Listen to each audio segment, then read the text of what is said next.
আমরা এই মুহূর্তে আছি সিলেটের মালনীছড়া চা বাগানে।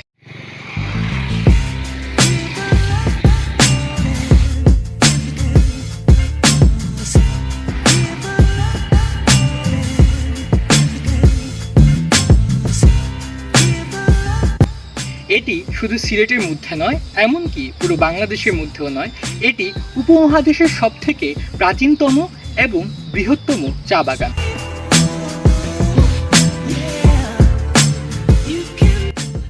মালনীছড়া চা বাগানটি যাত্রা শুরু করে লর্ড হার্টসনের হাত ধরে 1854 সালে এবং এটি প্রায় 1500 একর জায়গা নিয়ে প্রতিষ্ঠিত হয়। বর্তমানে মালনীছড়া চা বাগানের আয়তন প্রায় 2500 একর। শুরুতে এটি ব্রিটিশ মালিকানাধীন ছিল, পরবর্তীতে পাকিস্তানি মালিকানাধীন এবং সবশেষে 1988 সালে এটি ব্যক্তি মালিকানাধীনভাবে পরিচালিত হওয়া শুরু করে।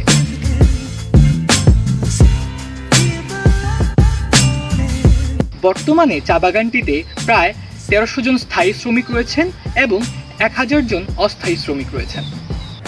এটি বাগানটির ভেতরকার চা উৎপাদন কারখানা। শুক্রবার হওয়ায় আমরা এটির ভেতরে যেতে পারিনি, তবে আমরা পুরো বাগানটি ঘুরে দেখতে পেরেছিলাম। সেজন্য আমাদের সাথে একজন গাইড গিয়েছিলেন। আচ্ছা, তাহলে আমরা এখন কোন দিকে যাচ্ছি? আমরা এখন যাব শুটিং স্পট, রাবার বাগান, চা বাগান, পিকনিক স্পট, দোকানপাট এইগুলো ঘোরাফেরা করব। আচ্ছা আচ্ছা, অনেক সময় দুর্ঘটনা হবে এখানে জি, বাগানের ভেতরে যারা আছেন তারা ঘটান। ভিতরে তো গ্রাম, হ্যাঁ হ্যাঁ চারিদিক খোলামেলা। হ্যাঁ হ্যাঁ, এখনকার পোলা পান মদ খায়, গাঁজা খায়, তাস খেলায়, আচ্ছা ওই চা বাগানে কুপায় কুপায় বসে থাকে, সারাদিন কাটায়। বাপ মার হোটেলে খায়, বুঝেন না, হ্যাঁ, একটা একলা দুকলা পাইলে ঝাপটা দেয়। ও এর গতিকে তো গাইড নেই, গাইড না, এই জন্য বুঝতে পারছি। আর না তো গাইডের কি প্রয়োজন?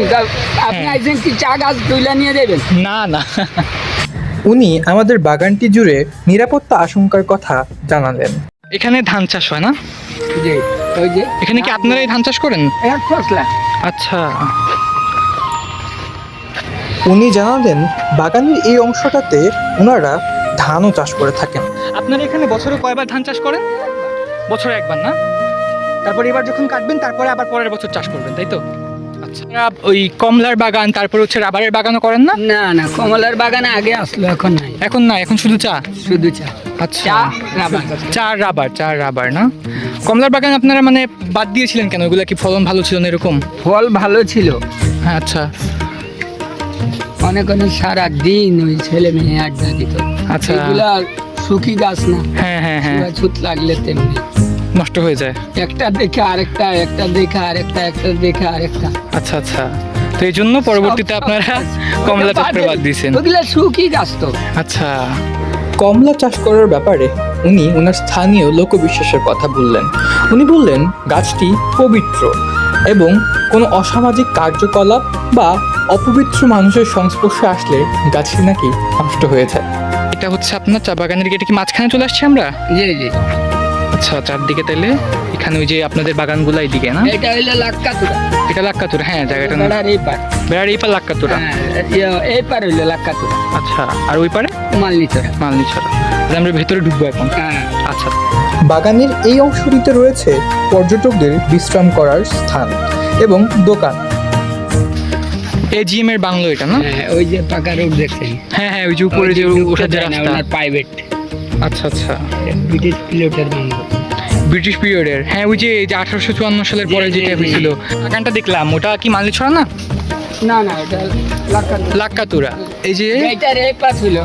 আচ্ছা, ওই যে যে গেটটা দেখাইছেন ওইটার এই পাশে মালনীছড়া, মানে আমরা এখন মালনীছড়াতে ঢুকলাম।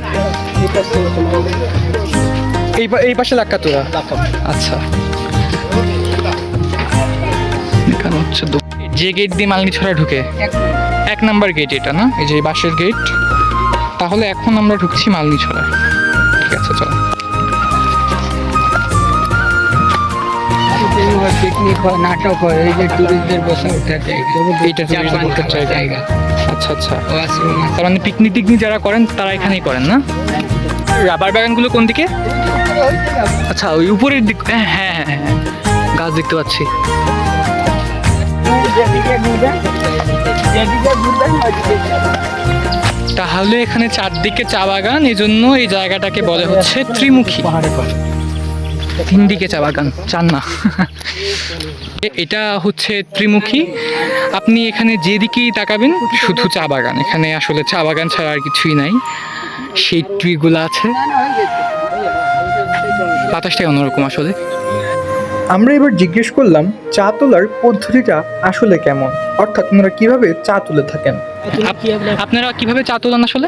এই যে কুড়িগুলা, হ্যাঁ এই দেখেন, হ্যাঁ এই দেখেন, হ্যাঁ, এই দেখেন, শুধু উপরে হ্যাঁ, এই যে উপরে? কুড়িগুলা হয় চা, এই দেখেন অরিজিনাল, এগুলো হচ্ছে চা, এই যে অরিজিনাল চা। এগুলা জি, মানে আপনারা একটা কুড়িতে তাহলে কয়টা পাতা নেন? দুইটা পাতা একটা কুড়ি। দুইটা পাতা একটা কুড়ি। জি। আচ্ছা আচ্ছা, তাহলে এই হচ্ছে আপনাদের জি, চা কালেক্ট করার প্রসেস আর কি। জি, গাছ মারা যাইব পানি থাকলে, ওই দেখেন হ্যাঁ। পিলার উপরে চা। হ্যাঁ হ্যাঁ, মানে চা গাছ পানি একেবারেই সহ্য করতে পারে না, হ্যাঁ, পানি জমলে চা গাছ মারা যায়। মারা যায়। সেজন্যই আমরা এই যে চায়ের মানে টিলার উপরে চা চাষ করি, যাতে হচ্ছে পানিটা এখান থেকে মানে গড়িয়ে চলে যায় আর কি নিচের দিকে।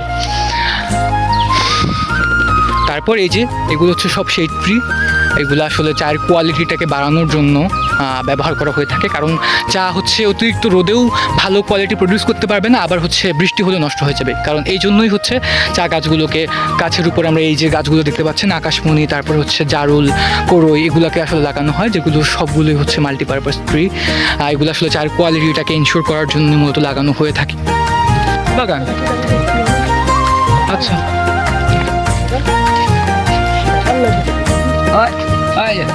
ও, এখানে কাঁঠাল বাগান আছে তাহলে? জি, একটা না তো, হ্যাঁ অনেক আছে।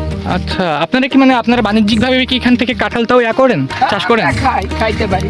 আচ্ছা, দেখাশোনা করলে কি খাবো না?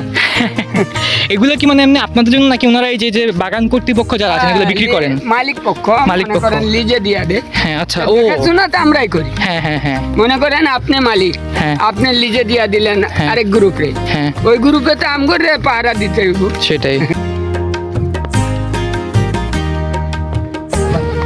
এই যে ওইদিকে ওই যে কালো কালো দেখাচ্ছে। কালো পাতা যেগুলো, ওগুলো রাবার গাছ। তার মানে এখানে আপনারা চাও যেরকম মানে উৎপাদন করেন, একই সাথে হচ্ছে এখানে রাবার বাগানও করে থাকেন।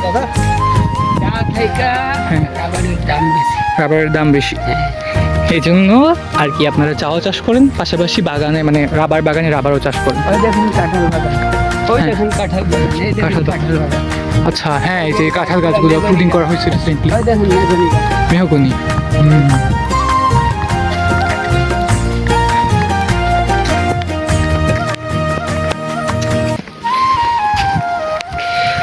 এটা দুটো আছে না, হ্যাঁ যে কালো কালো দিচ্ছিল, হ্যাঁ আচ্ছা কি আছে হ্যাঁ ও, তাহলে আমরা যে চা পাতা তুলি, আমরা মূলত এই যে 2টি পাতা এবং একটি কুড়ি একসাথে তুলি চা পাতা তোলার সময়। কাজে লাগে না, হুম, ওই নিচের কালো পাতাগুলো কাজে লাগে না। হ্যাঁ হ্যাঁ, মানে উপরের পাতাগুলোই আমরা আসলে ব্যবহার করি চায়ের প্রোডাকশন।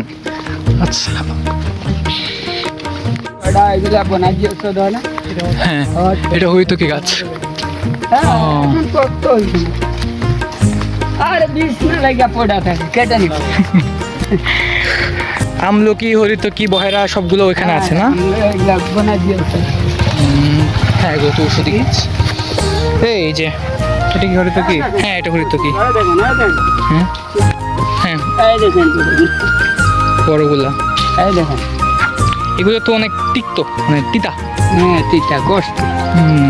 আর মানে গোবর দেখতে পাচ্ছি, আপনারা তো ওই যেখানে সারটা দেওয়া লাগে। চা গাছ লাগাইলে তো গোবর দিতে হয়। হ্যাঁ হ্যাঁ হ্যাঁ, ও আপনারা তাহলে এখানে গোবর ব্যবহার করেন? আপনারা কি কোনো ওই যে রাসায়নিক কোনো জায়গায় জায়গায় গোবর দেওয়া থাকে, যে আচ্ছা ফাঁকা ফাঁকা জায়গায় যে হ্যাঁ। তো চা চারা লাগায়, হ্যাঁ ওইটা গোবর দিতে হয়। আচ্ছা, আপনারা সেখানে গোবরও দেন। তো আপনারা যখন এখানে কাজ করেন বাগানে, আপনারা কতক্ষণ কাজ করেন দিনে? 8 ঘন্টা, 8 ঘন্টা। কয়টা থেকে কয়টা পর্যন্ত? 9টা থেকে 5টা পর্যন্ত। 9টা থেকে 5টা পর্যন্ত। জি। আচ্ছা, তারপরে 20 আপনার কেজি পাতা দিলে 178 টাকা। 20 কেজি পাতায় 178 টাকা। জি। আচ্ছা, যদি কম বেশি হয়? কম হইলে কম হাজিরা, মানে হাজিরা কম, টাকাটা টাকা কম। কম। আচ্ছা আচ্ছা। আর উপরে বেশি হলে? হইলে 5 টাকা ওভারটাইম। আচ্ছা 5 টাকা বেশি হইলে পার কেজিতে, প্রত্যেক কেজিতে 5 টাকা করে বেশি। এখন আপনারা ওই যে সারাদিনে 178 টাকা, মানে 20 কেজি তুললে 178 টাকা, এটা কি আপনাদের তো মনে হয় মজুরি বাড়ার কথা বা কিছু একটা কথা চলছিল, এটা কি হয়েছে কিছু? কেটা বাড়াইবো, যার জির প্যাকেট বোঝাই করবো না আমগর দিকে চাইবো। আচ্ছা মানে 178 টাকা মজুরি কি এখন লোক আছে দুনিয়ায়? ভাত খাইতেছে? না না আসলে সত্যি বলতে এরকম নাই। মাটিও তো মিলে না না। 178 টাকা। হ্যাঁ আপনারা 3 জন যদি এক হোস্টেলে চা খাইতে ঢুকেন হ্যাঁ 300 টাকা যায়, কিন্তু 178 টাকা আমরা সংসার কিভাবে চালাবো? সেটাই।